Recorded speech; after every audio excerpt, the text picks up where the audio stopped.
자, 이어서 2부는 심층 인터뷰 시간을 통해서 이야기를 나눠볼 건데, 오늘 할 이야기는 인공지능과 기술주들이 지금 과연 어느 위치에 있냐.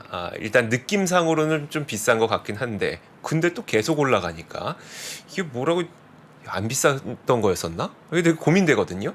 자, 그래서 한 달 전쯤에 이분이 나오셔서 더 갈 것 같다라는 이야기를 해주셨던 그분을 다시 한번 모셔보도록 하겠습니다. 자, 웰스가이드 박재훈 전무 모시겠습니다. 어서 오세요. 예, 안녕하십니까. 안녕하세요. 예. 자, 지난 시간에 해주셨던 이야기가 뭐였었냐면, 기술주가 그 거품이 터질 때는 보통 뭐 IPO가 갑자기 많아진다든지, 아니면 관련된 기업들이 갑자기 스펙 상장을 한다든지, 예. 이럴 때가 터질 때지, 아직은 터지긴커녕 이제 시작이다. 그래서 예, 그렇습니다. 물론 비싸 보이긴 하지만 더 갈 것 같다라는 예, 이야기를 해주셨는데, 예.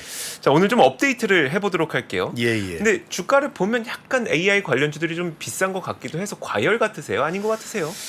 결론적으로 말씀드리면 그 신기술주 이제 특히 성장주들은 이제 새로운 그 기술이 나타나서 그것에 의해서 이제 주가가 이제 올라가게 되면 네. 실질적으로 신기술에 대한 그 밸류에이션을 평가할 수 있는 사람이 없습니다. 왜냐하면 미래를 알 수 없기 때문에. 네네. 그리고 과거의 잣대도 없거든요. 그렇죠.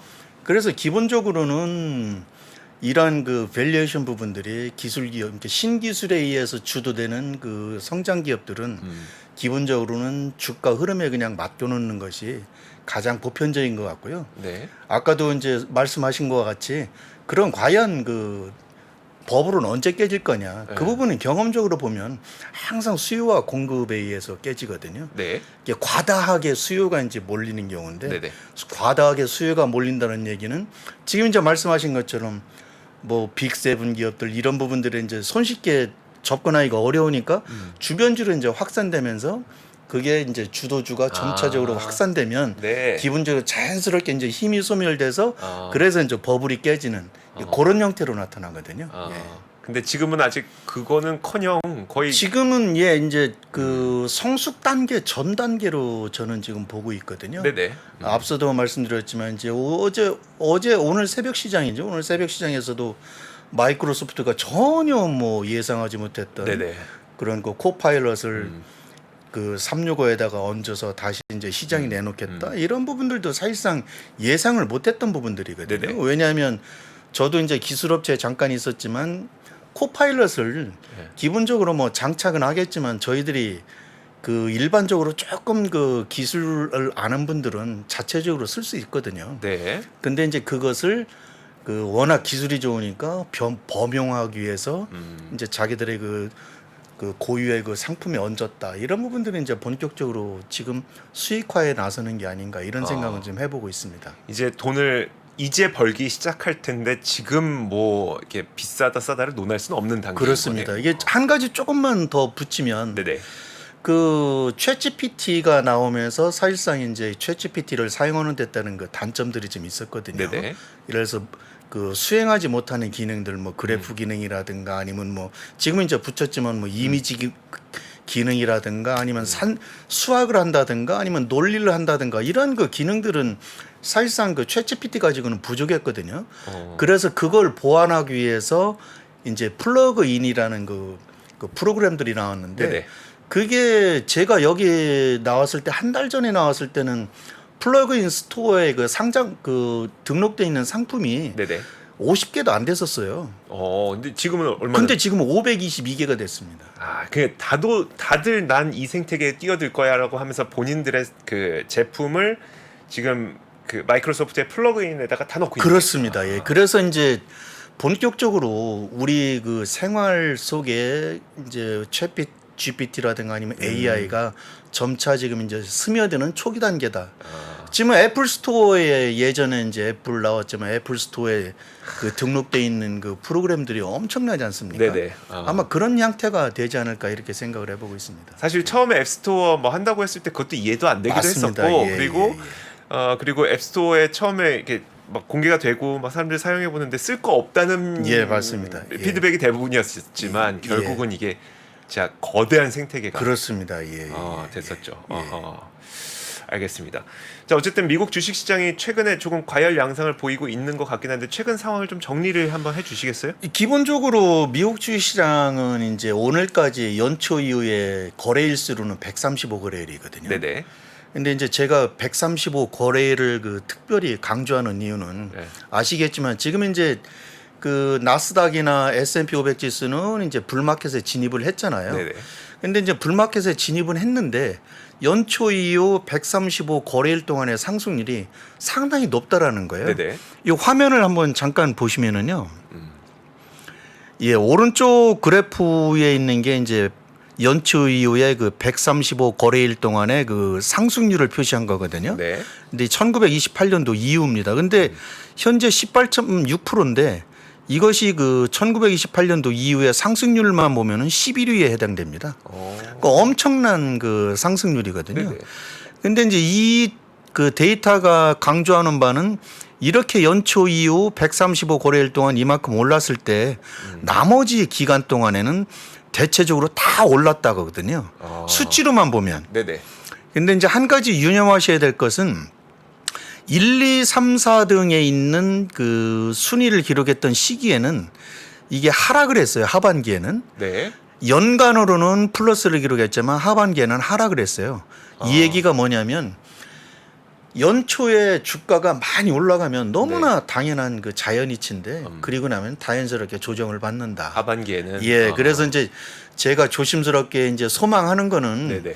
여기에서 보시겠지만 한 20% 안팎으로 대체적으로 올라준 다음에 네네. 그리고 숨고르기에 들어갔으면 좋겠다. 그러면 하반 나머지 기간에 오히려 더 그 노려볼 수 있는 이런 그 기회가 더 많겠다. 이런 지금 생각은 해보고 있습니다. 네네.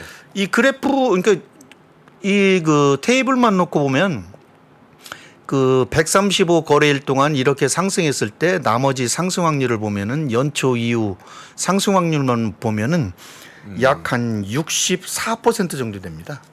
64%에도 이게 상승률이 상당히 그 높은 거거든요. 그렇죠, 그렇죠. 네. 그래서 이 지표만 보더라도 그렇게 뭐 단기적으로 좀 많이 올라서 부담은 좀 되겠지만 하반기에도 그렇게 크게 걱정은 할 필요는 없다 이런 생각을 해보고 있습니다. 상반기에 18% 올랐던 것처럼 하반기에도 오르진 않겠지만 예.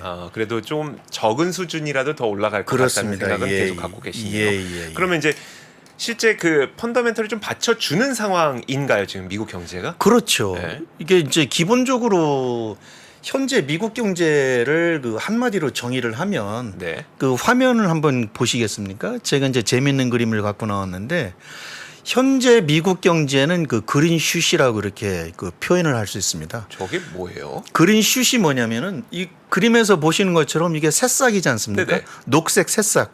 봄에 이제 새싹이 피어오르는데 봄에 새싹이 피어오를 때는 겨울에 그 힘든 고난을 겪고 땅 속에서 이제 싹을 틔우는 거예요. 네네. 그 얘기는 뭐냐면 경제가 어려운 국면을 벗어나서 이제 좀 회복 국면에 진입을 했다. 네. 이런 의미거든요. 네. 이게 지금은 이제 그런 슛인데 이제 현재 이제 사회자님도 아시겠지만 정말 지겹도록 많이 들어봤을 거예요. 연치 후에 네네. 미국 경제가 뭐 소프트 랜딩 하는 거야, 하드 랜딩 하는 거야. 네네. 이런 얘기 많이 들어보지 그렇죠. 않았습니까? 근데 솔직히 제 입장에서는 현재 나타나고 있는 이 경제 지표들이 제가 이제 30년 이상 그 투자업계에 있었지만 사실상 과거에 경험하지 못했던 패턴들이 너무 많이 나타나기 때문에 이게 연착륙으로 갈 건지 하드랜딩으로 갈 건지에 대해서는 사실상 판단하기가 어렵습니다. 네네. 그래서 현재 이제 연착륙이라고 하는 것은 화면에서 잠깐 한번 보시면 이제 그림에서 표시했는데 골든골이라고 그래가지고 가을에 이제 열매가 맺는 거예요. 네네. 새싹이 잘 올라와서. 근데 만약에 경착륙이 돼버리면 이 새싹이 올라왔다가 그냥 말라 죽는 거예요. 그럴 수도 있죠. 예, 그래서 이제 노란색으로 이렇게 그 잡초처럼 돼버리는 경제 상황인데 네네. 현재는 지금 이렇게 지금 생각은 하고 있습니다. 그런데 이제 이 그린슛이라는 것이 기본적으로 과거에 이제 전통적으로 보면은 시장이나 이제 경제에 대해서 상당히 그 자신감을 네네. 갖고 있을 때 이제 그런 표현을 하는 거거든요. 네. 이제 제가 이제 그 페드 의장이나 아니면 네. 재무장관이 아니기 때문에 정책 당국자가 아니어서 제가 막 그린슛이다라고 그렇게 해봐야 네. 의미는 없겠지만 만약에 이제 혹시 이제 관계자들이 이런 얘기를 하면 그건 아마 시장에 상당히 그 긍정적인 신호가 될 것 같은데요. 근데 그린슛이라는 단어를 좀 많이 써 왔어요. 그 월가에서? 사실은 이 용어를 이게 처음 쓴 거는 이제 1991년도 그 영국에서 썼습니다. 네네.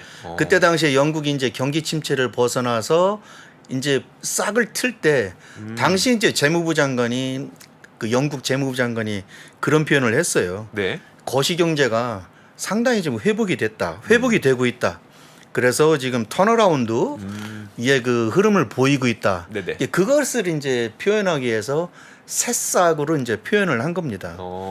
근데 이제 이게 새싹이 올라왔을 때는 아까도 말씀드렸지만 일반인들이 그 체감하기는 좀 힘들거든요. 네네. 싹이 이제 올라왔다 그래서 얘가 네. 계속 클지 안 클지는 아까도 말씀드렸지만 모르는데. 네네. 근데 이제 이 용어를 미국에서 처음 사용한 거는 2009년도 이제 3월 1일입니다. 2009년도 3월 1일 당시에 그때 당시에는 그 페드 의장이 벤 버냉키 의장이었거든. 그랬죠. 네. 잘 아시지 않습니까? 네. 벤 버냉키 의장이 이제 2009년 3월 15일 날 미국의 그 유명한 그 CBS 그 60 Minutes라고 그러죠. 네네. 그 시사 프로그램에 나와서 거기서 처음으로 그린슛이라는 용어를 연준 관계자로서는 역사상 처음으로 사용했습니다.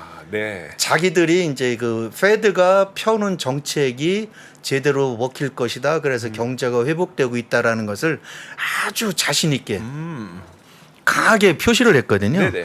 그래서 이때 당시에 그 특징이 2009년이라고 하면은 뭐 우리는 너무 많이 알겠지만 2007년에서 2009년도 중반까지 그 주택법에 의해서 그렇죠. 금융위기가 이제 상당히 그 어려움을 겪었을 때이지 않습니까? 네. 그때 이제 사실상 그 소비자들은 아까도 말씀드렸지만 아이 쟤는 나는 지금 힘들어 죽겠는데 뭔 얘기를 하는 거야. 그린슛이래. 예. 아니 나는 힘든데 왜 저기 방송 나와서 그린슛이라는 예, 거야? 맞습니다. 네, 뭐 그래서 네. 했는데 근데 결과적으로는 벤 버냉키 의장의 그 표현이 맞은 거예요. 네네. 이 화면을 한번 잠깐 보시겠습니까? 그 실질적으로 요 이렇게 검은색으로 막대 직선으로 표시된 이 이후의 구간을 이제 그린슛이라고 그러는데 요때가 그 굳이 따지자면은 2008년 말에서 2010년 사이입니다. 네. 근데 이제 여기에서 경제 지표들을 보면 수출도 회복되고 있죠. 녹색으로 된 거. 그리고 이제 그 이 파란색은 이제 정부 매입인데 채권을 매수를 안 하니까 네네. 기본적으로 이제 안 하는 대신에 이제 정부 지출을 막 늘리는 거거든요. 네네. 그러면서 이제 또 회복이 되고 있죠. 통화도 투자 지출 늘어나고 있죠. 네. 주택 경기 회복되고 있죠. 그래서 전체적으로 경기가 2008년 그 말에서 2010년 사이에 이제 태동이 됐다. 요렇게 이제 그 보실 수 있고요. 요때 아까도 말씀드렸지만 벤 버냉키 의장이 그린슛이라는 표현을 하면서 그 강하게 그 표시가 됐죠. 근데 이제 그런 부분들이 실질적으로 뭐 기억하시겠지만은 2009년 아마 8년도인가부터 아마 지수가 저점을 찍었을 건데 네네. 종합주가 지수는 그 이후로 상승세를 보였거든요. 이게 시장도 반응을 하고 있는 겁니다. 그래서 전반적으로 지금은 아까도 말씀드렸지만 뭐 굳이 영어로 표현하면 뭐 인플렉션 포인트 네네. 또는 이제 그 다른 용어로 하면 이제 그린슛. 지금은 이제 변곡점에 서 있다. 네네. 근데 이런 부분들을 어쨌든 시장이 지금 반응을 하고 있다. 네네. 이렇게 지금 볼 수 있을 것 같습니다. 물론 파월 의장도 그린슛이라는 단어를 안 썼지만 우리 박재훈 전무께서는 지금은 그린슛인 것 같다. 예, 보고 그렇습니다. 계시는. 예. 만약에 맞다면 연준 가시죠. 예, 감사합니다. 만약에 맞다면 연준 한번 가시죠. 예. 저 견학 한번 하고 그 앞에서 사진 한번 찍고 예. 있는 거죠. 자, 좋습니다. 그런데 일단 그래도 그 경기의 펀더멘털이 돌아서거나 아니면 생각보다 경기 펀더멘털의 낙폭이 줄어들고 있다는 거는 좀 느껴지긴 하는데 예. 문제는 그러면은 시장이 이걸 너무 빨리 반영을 해서 밸류에이션이 높은 거 아니냐라고 물었을 때는 지금 투자자분들이 좀 비슷한 생각으로 약간 비싼 것 같아. 지금은 못 들어가겠고 조정이 좀 나오면 들어갈래라는 마음이 좀 대부분일 것 같거든요. 밸류에이션은 좀 어떻게 보이세요? 예, 지금 이제 밸류에이션을 논하기 전에 네. 이제 화면을 한번 잠깐 보실까요? 네. 화면을 보시면 이 화면에 나와 있는 그림은 2002년도 그러니까 작년 12월 4일 날 그 집계한 겁니다. 뭐를 네. 집계를 했냐면 당시에 그 대형 투자은행들이 항상 연말이 되면 내년도 S&P 500 목표치를 그 제시를 하거든요. 네, 네. 오늘 S&P 500 지수가 4,554포인트니까 네. 여기서 보시겠지만 그 정확한 게 하나도 없지 않습니까? 다 틀렸네요. 예, 다 틀렸습니다. 다 틀렸네요. 아. 그러니까 기본적으로 이러한 부분들은 그 당시에 어느 특정 시점에서 그 밸류에이션을 그 측정한다는 게 상당히 어렵다. 네네. 왜냐하면은 그 밸류에이션은 여러 가지 전망을 할 때는 여러 가지 요인들이 고려가 되는데 뭐 저도 이제 투자 전략을 해서 코스피 이제 전망치를 그 제시는 하겠는데 사실 저도 마찬가지입니다. 저도 네네. 많이 틀렸습니다. 음. 근데 이렇게 이제 그 목표치들이 틀린 이유는 그 밸류에이션을 측정을 할 때 가장 기본이 되는 게 경제고 경제 그 이후에 이제 그 기업 이익이잖아요. 네네. 근데 기업 이익에 앞서서 그 전문가들이 이제 저도 마찬가지지만 투자 전략가들이 내년도 전망을 할 때는 한 달 이상의 작업을 합니다. 한 달 이상을 작업을 한다는 얘기는 여기에서 12월 4일 날 목표치가 나왔기 때문에 그 이전에 이제 나온 것들도 있거든요. 그럼 아마 네네.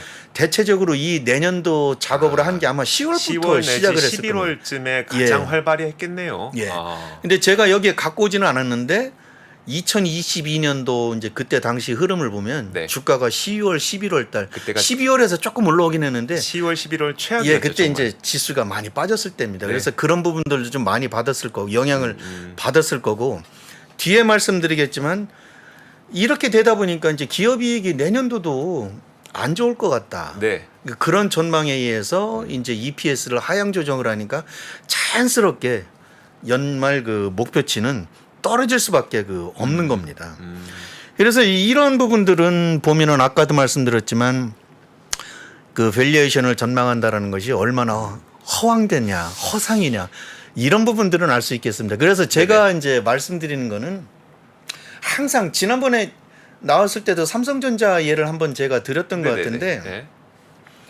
애널리스트들이나 이제 투자 전략가들이 내년도 그 전망치를 예측을 할 때 계속 이제 또 수정 전망하거든요. 네네. 그럼 그 흐름을 봐야 됩니다. 그렇죠. 그 흐름이라는 것은 아까도 말씀드렸지만 기업들 EPS의 근간으로 해서 나온 거기 때문에 그래서 이것이 전망치가 상향 조정되고 있으면 그 흐름은 그냥 계속 가는 거거든요. 아. 근데 지금 이제 최근에는 지금 다시 그 업데이트를 안 했지만 최근에 그 미국에서 가장 그 비관적인 그 투자 전략가들, 투자 은행들이 서서히 지금 돌아서고 있습니다. 내가 조금 틀린 것 같아. 내가 네네. 너무 비관적으로 본 것 같아. 네. 그래서 조금 업데이트를 하고 싶어. 그리고 아마 좋아질 것 같아. 이런 쪽으로 지금 낙관적인 견해들을 지금 많이 그 보내고 있거든요. 네네. 예, 그래서 그런 그 플로우, 아. 스태틱이라고 그러는데 어떤 그 특정 시점에 고정된 수치를 보는 게 아니라 네네. 그러한 그 수치들이 어떻게 흘러가는지 이러한 부분들을 보면서 시장하고 같이 매치를 시켜버리면 그렇죠. 그러면 이제 투자자분들도 지금 올라가는 흐름에 대해서 그렇게 큰 걱정을 안 하실 것 같습니다. 하긴 그러니까 저도 이게 아까 뭐 반농담 삼아 다 싹 다 틀렸네 막 이렇게 말씀드리긴 했지만 우리가 좀 단순히 만약에 엔비디아를 예로 들어본다고 하더라도 엔비디아가 이제 1분기 실적 발표하면서 2분기에 우리는 그 이익이 거의 한 50% 아니, 매출이 50% 올라갈 겁니다라는 발표를 했잖아요. 근데 그 발표를 하기 전에 어떤 증권사에서 엔비디아는 $300면 다 찼을 것 같은데 라고 맞습니다. 전망을 했다가 예. 그 다음날 엔비디아의 젠슨 왕 CEO가 우리는 다음 2분기에 매출이 50% 올라갑니다라고 발표했는데 그럼 당연히 올려야죠. 그러니까 따라가는 게 맞는 거네요. 맞습니다. 예. 어쩔 수 없습니다. 그 부분은 왜냐하면 지금 이제 낮게 전망했다가 실제 기업들이 예상하는 대로 아니면 이제 기업 탐방을 계속 가니까 네네. 자기들이 확인했는데 실제 이제 예측한 대로 이렇게 나와버리면 그거는 기본적으로 목표치를 상향 조정할 수밖에 없는 거거든요. 그래서 지금은 제가 생각할 때는 굉장히 많은 그 걱정 네네. 당연하거든요. 아. 우려 당연합니다. 왜냐하면 너무 많이 고생을 했기 네네. 때문에.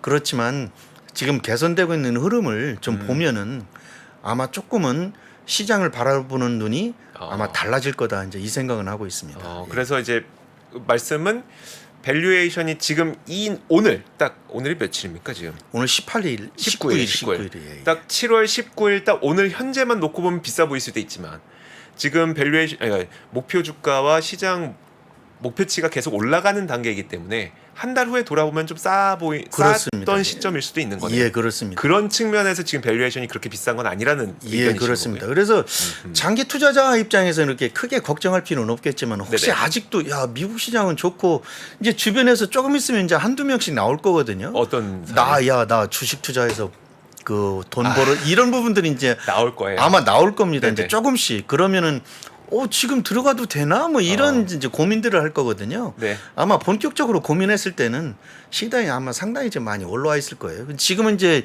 약간 주저하는 단계고 네네. 정말 이제 갈망하는 단계, 네. 그 포모 뭐 이런 것들이 오면은 그때는 이제 많이 올라갔을 거예요. 아직 안 나왔어요. 야, 아직은 안 나왔어요. 아직 안 나왔더라고요. 맞아요. 그거 한번 봐야 되겠다. 진짜. 그러니까 옛날에 우리 이거 웃으면서 할 소리는 아니지만 옛날에 그 시장 저점이라는 표현할 때 지면에 그 당시에는 이제 온라인이 아니니까 지면에 자살 기사 나오면 이건 바닥이라는 얘기 좀 예, 맞습니다. 증권가에서 흔히 하긴 했었잖아요. 예, 제가 증권사 처음 입사했을 때 네네. 몇 정말 년도? 많이 제가 91년도 그 7월에 입사했거든요. 네네. 그때 정말 많이 그런 그 유형의 뉴스를 정말 많이 봤습니다. 그러셨어요? 예. 그때가 어떤 때였었죠? 91년도가. 그때가 이제 88년도에 네. 고점을 17.77포인트를 고점으로 해서 네네. 계속 대세 하락기였거든요. 네네. 대세 하락기인데 그때는 지금보다 이제 신용 증거금률이 높았기 때문에 네네. 지수가 뭐 한 예를 들어서 한 10%, 20% 뭐 이상만 빠지면 속된 말로 그냥 바로 담보 비율 부족을 해서 깡통이 나거든요. 네네. 네. 그럼 그때 어떤 그 영향이 있었냐면 부동산이 이제 그때 또 한참 열기가 있었거든요. 네네. 88년도 이제 올림픽 그 전후로 해서 그리고 계속 개발 단계에 있었는데 그때 부동산으로 인해서 일시적으로 좀 부자가 된 분들이 많아요. 근데 이제 그 돈을 가지고 이제 주식시장에 들어왔는데 네. 주식시장에 들어와서 보니까 신용이라는 걸 쓰면 더 많이 살 수 있다라는 이제 생각을 하니까 그렇죠. 그걸로 사서 그 깡통이 나고 그런 거 과정도 깡통이 나서 반대 매매가 나가면은 시장이 폭락을 하면은 정부에서 또 시장 개입을 해요. 네네. 그래서 아니야 뭐 증시안정기금에서 사줄 거야 뭐 이런 얘기 나오거든요. 네네. 그래서 이제 그때 속된 말로 3-3번이라는 얘기가 있었어요. 네. 이게 증시안정대책이 3번 나왔을 때가 진정한 바닥이다. 그런 얘기도 있었어요. 예, 그때 당시 그랬었습니다. 그렇게 막 힘든 시기였었거든요. 그래서 500포인트가 결국은 깨졌었습니다. 그래서 1000포인트에서 500포인트까지니까 네네. 코스피가요? 예, 코스피가요.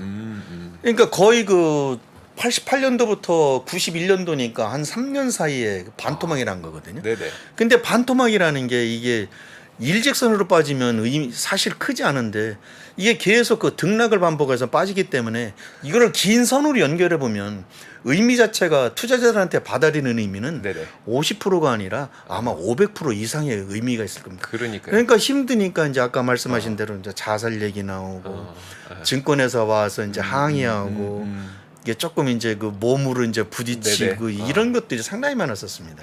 다행히 아직까지는 요즘에 예. SNS 많이 하니까 SNS 상에 자기 그 계좌 인증 보여주면서 나 이만큼 돈 벌었다 이거 안 나오니까 야, 아직은 남았네요. 아직, 아직 남았네. 다행입니다. 나올 때까지 좀 마음 편하게 있어도 될 것 같아요. 그리고 이제 그 지금 자료도 보니까 그래도 우리가 수치로 볼 수 있는 밸류에이션이 좀 있긴 있잖아요. 예, 그렇습니다. 네. 이게 가장 많이 그 밸류에이션으로 볼 수 있는 거 이제 그림을 한번 그 제가 과거하고 비교를 해봤는데요.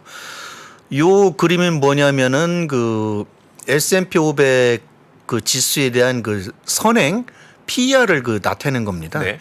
근데 이제 25년 동안 그 평균이 16.79배였거든요. 네.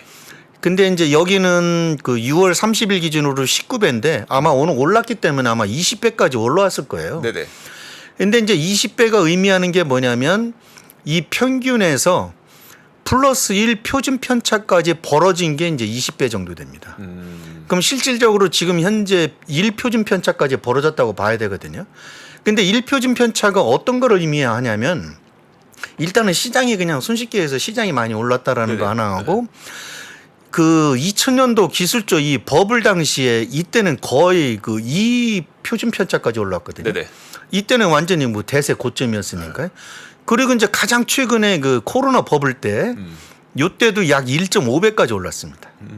그래서 지금 점진적으로 밸류에이션은 이제 좀 올라가고는 있는데 아직까지는 괜찮다. 물론 플러스 1까지 올라오긴 했는데 네네. 과거의 고점에 비해서는 뭐 아직도 좀 괜찮다.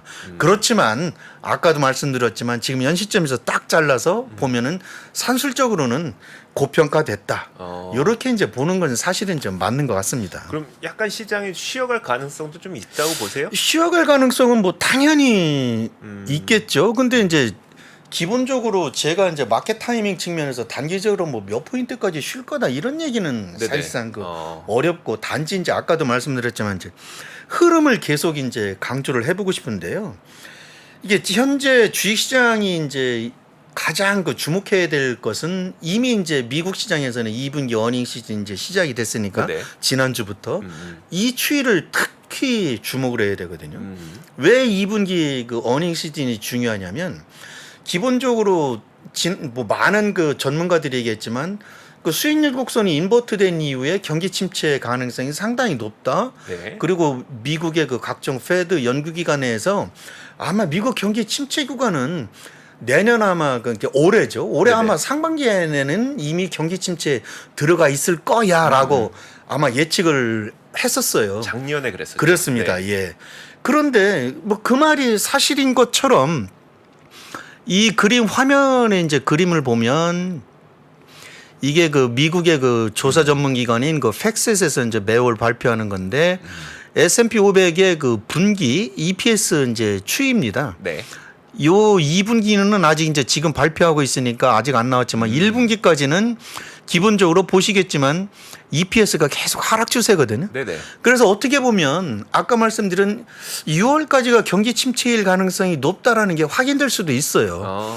그래서 이제 지금 EPS만 놓고 보면은 2분기 EPS를 52.71로 보고 있거든요. 네네. 그래서 이제 52.71이 근데 지금 대부분의 전문가들은 그 바닥일 가능성이 상당히 높다 이렇게 지금 보고 있거든요. 네네. 그래서 이제 향후 전망치를 보면 계속 상향 추세를 보이고 있습니다. 그래서 아까도 말씀드렸지만 플로우 개념으로 보면 네네. 어쩌면 2분기 실적이 가장 이제 저점일 가능성이 있다. 특히 이제 이렇게 말씀드릴 수 있는 거는 이제 어제까지 놓고 보면은 현재 한 40 S&P 500 기업 중에 40개 기업이 발표를 했는데요. 전망치를 그 충족한 그 기업 수가 80%입니다. 네네. 근데 사실 80%가 그 과거 중위값이라고 하는데 미디언 값이라고 그러는데 네네. 이거보다 5%가 높아요. 현재까지 5%가 높은데 물론 이제 아직은 뭐 40개 기업이니까 앞으로 더 남았는데 그렇죠. 네. 그럼에도 불구하고 경기 침체인데 EPS 그 전망치를 충족을 하네. 그러면 이제 3분기, 4분기, 내년 1분기 기업 전망치도 맞는 거 아니야? 네네. 이런 이제 기대감들이 이렇게 나올 수 있거든요. 그래서 이제 아까도 말씀드렸지만 기본적으로 시장의 흐름은 아마 EPS가 진짜 개선되는지 네. 여기에 목표치를 이제 그 투자자분들이 주시를 해야 될 거고요. 특히 더 이번에 어닝 시즌에서 그 주목해야 될 것은 컨퍼런스 콜에서 네. 아까 이제 그 엔비디아 그 CEO 얘기도 나왔지만 네네. 어떤 말을 하는지에 그 관심을 기울여야 됩니다. 근데요, 제 빅세븐 기업은 좋은 그 가이던스도 내놓고 막 그럴 것 같아요. 우리 지금 막 주문 밀려 들어오고 있으니까. 근데 사실 시장이라고 하는 거는 빅세븐만 있는 게 아니라 이 외에 그 S&P 500 기준을 따져보면 이제 493개의 기업이 있는 거잖아요. 그러니까 그들의 이익도 같이 올라오느냐. 이게 지금 전체적으로 업종별 그 기업이 그 EPS 전망치를 보면은요. 네네. 이게 참 정말 재밌는 게 작년에는 이제 기업이 EPS 전망치를 에너지 업종이 다 끌고 다 갔거든요. 가져갔죠. 예. 네. 근데 올해는 이제 전망치를 보면은 에너지 업종이 전체적인 그 평균치를 그 잠식해 버립니다. 깎아먹더라고요. 예. 네. 그래서 에너지 업종만 제외를 하면 네. 기본적으로 그 전망치들만 보면은 그렇게 크게 그 우려하지 않아도 된다라고 지금 생각은 하고 있고요. 가장 이제 우리가 쉽게 알아볼 수 있는 게 뭐 오늘 뭐 소매 판매 지수도 나왔지만 네네. 기본적으로 견조하거든요. 음. 그럼 리테일 기업들도 그렇게 크게 그렇게 어렵지는 않을 거다. 그리고 뭐 IT는 뭐 당연한 거고요. 네네. 그리고 이제 은행 기업 이제 금융업종을 또 봐야 됩니다. 네네. 오늘 이제 그 제가 여기 들어오기 전에 그 골드만삭스가 실적을 발표했는데 58%가 감소했어요. 이익이 58% 줄었더라고요. 예. 네. 그러면은 이제 주가가 반영이 돼야 되거든요. 네네. 근데 제가 오기 전까지는 프리마켓에서 마이너스 0.6% 빠졌어요. 맞아요. 네.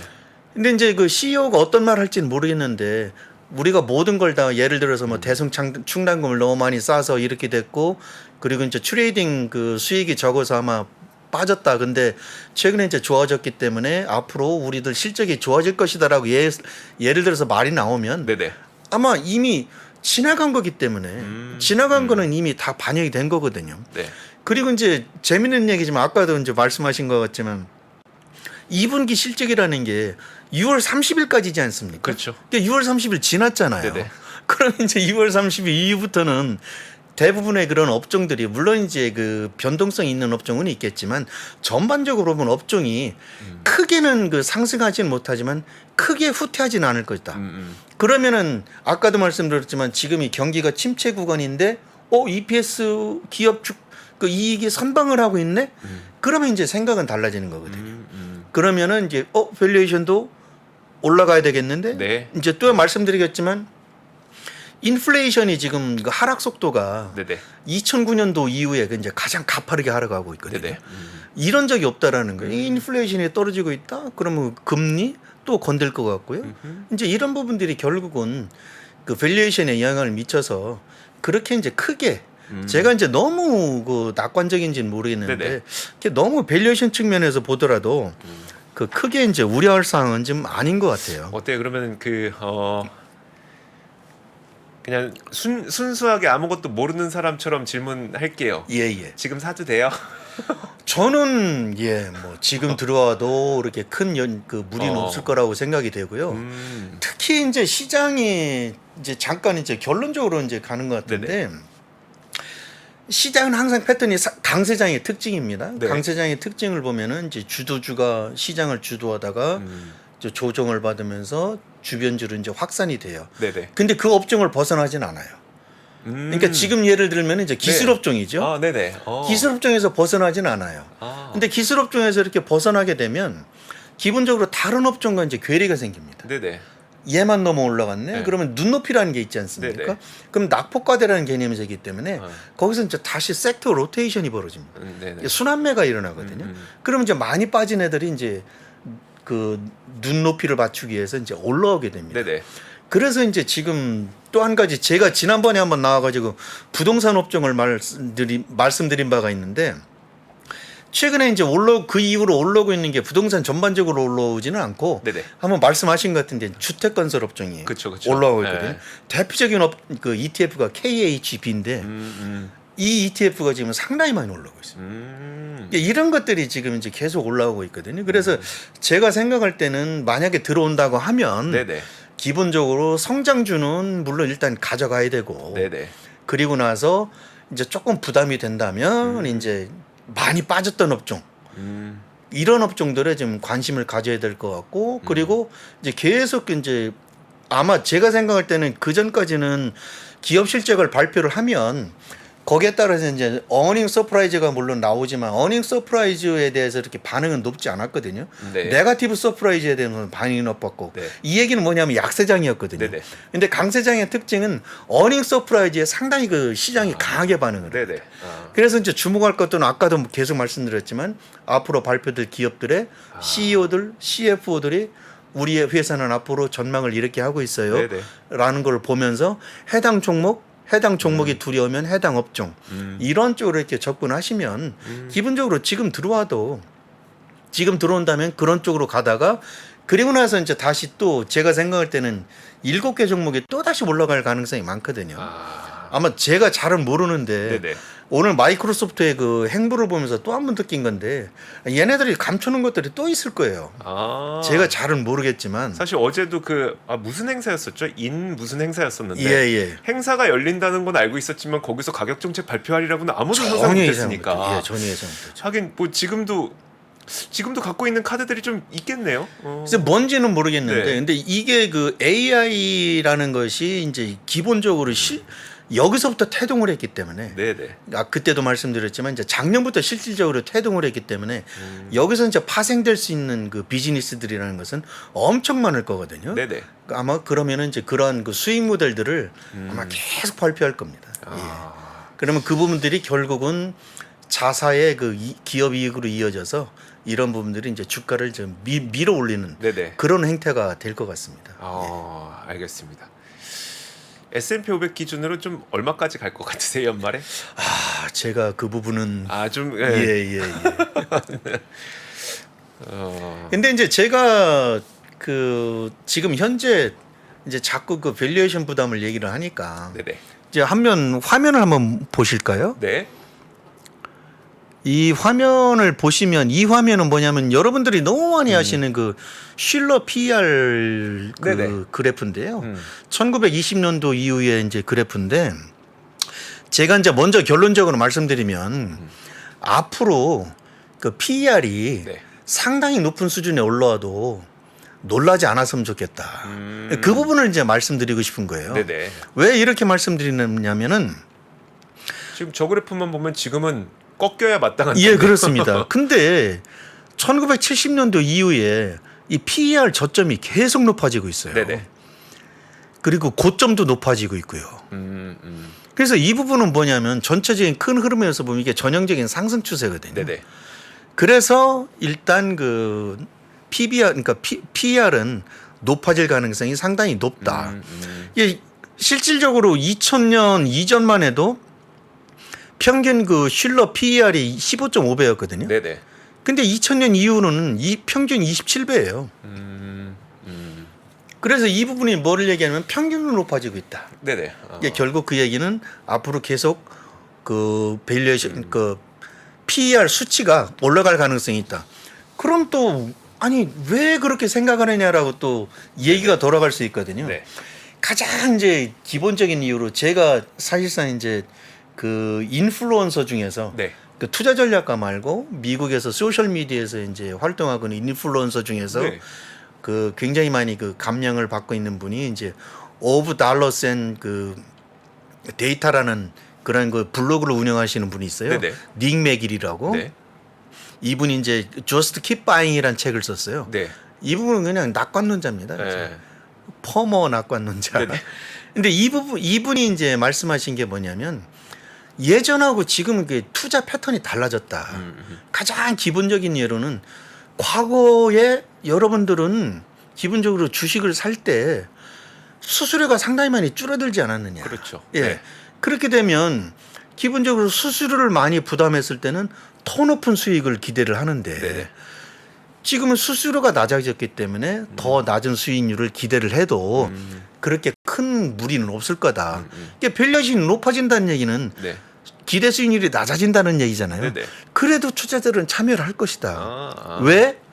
과거보다 투자 비용을 상당히 저렴했기 때문에 나는 기꺼이 낮은 기대 수익률에도 시장에 참여할 충분한 의지가 있다. 높은 가격에도 투자자들은 그렇습니다. 들어올 예, 거다. 그래서 밸류에이션이 높아도 그렇게 걱정하지 말고 앞으로 한동안은 이 높은 밸류에이션 수준을 볼 것이다. 이렇게 이제 결론을 내렸거든요. 네네. 근데 이제 이에 대해서 사실상 또 매일 그 비관론으로 일관하는 분들이 있어요. 네네. 그런 분들은 사상 최악의 뭐 그 저 고평가 국면이 올 네네. 것이라는 이런 얘기를 하거든요. 근데 누가 맞을지는 몰라요, 사실은. 근데 나름대로 이제 합리적인 근거를 대고 있기 때문에 네. 그러한 측면에서 보면 기본적으로 그 밸류에이션이 앞으로 높아져도 그렇게 이제 크게 걱정하지 않으셔도 될 것 같다. 이렇게 지금 생각을 하고 있습니다. 사실 아까 보여주셨던 케이스 실러 그 실러 교수가 만든 예, PER 그렇습니다. 지표. 예.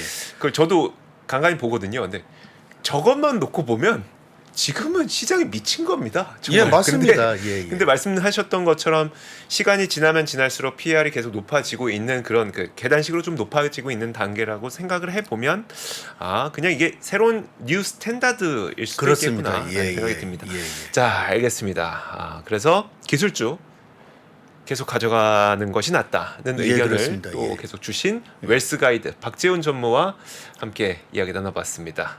고맙습니다. 예, 감사합니다. 네, 감사합니다. 예.